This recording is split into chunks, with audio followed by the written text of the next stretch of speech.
Zecor. Bien, la anterior clase nos quedamos aquí. Su tarea número 2 consistía en que ustedes tienen que hallarme los elementos de la notación inicial de ese tensor, de esa triada y de esa tetraedra,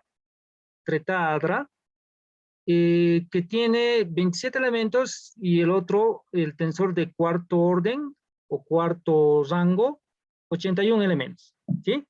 Y hay otro tensor más que les he dado que tiene que tener también 27 elementos y aparte cada elemento tiene que tener su propio desarrollo, ¿ok?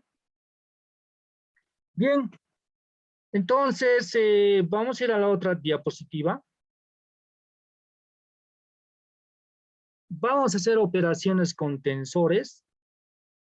Las propiedades con respecto a la operación serán las mismas que las descritas en matrices. Entonces, tenemos la propiedad de la conmutatividad. En la suma siempre hay conmutatividad, como en la resta. La propiedad de la asociatividad con respecto a la adición también tenemos aquí, podemos agrupar A y B más C, y aquí podemos agrupar el tensor A más el tensor B más C. Entonces, como matrices, la misma propiedad de matrices en los tensores, ¿ok? La asociatividad, distributividad y conmutatividad con un escalar.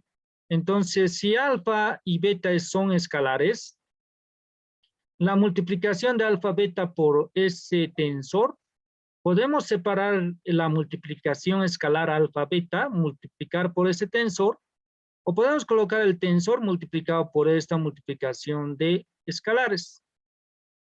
Y si nosotros colocamos que esa multiplicación de escalares sea delta, entonces vamos a tener que A es igual a delta. Simplemente multiplicar el tensor A por delta. Por otra parte, si nosotros tenemos una suma de escalares, podemos distribuir este tensor a cada escalar.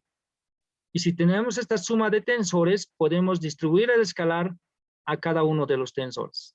¿Ok? Bien.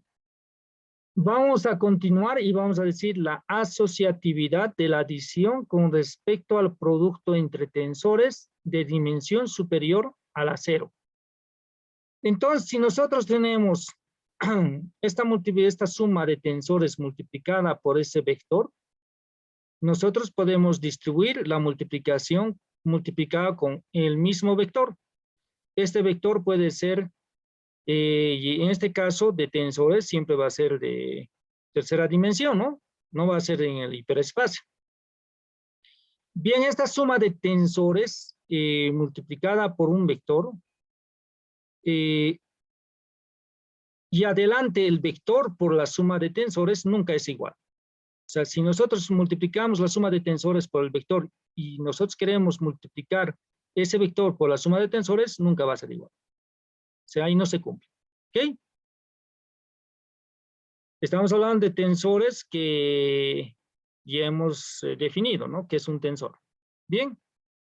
La adición de tensores se realiza término a término como se muestra en ese detalle. O sea, la notación inicial aquí ya estamos utilizando. Fíjense que la suma de 3 vectores va a dar otro vector. La suma de 3 tensores de segundo rango va a dar otro tensor de segundo rango. La suma de 2 tensores de tercer rango va a dar otro tensor de tercer rango. Y la suma de 2 tensores de cuarto rango va a dar un tensor de cuarto rango. Ejemplo, ahora sí vamos a hacer el ejemplo. Fíjense que tenemos un tensor ahí, un tensor B, un escalar alfa, beta, un tensor C y un vector que está ahí, 1, 2, 3. ¿Ok? Entonces,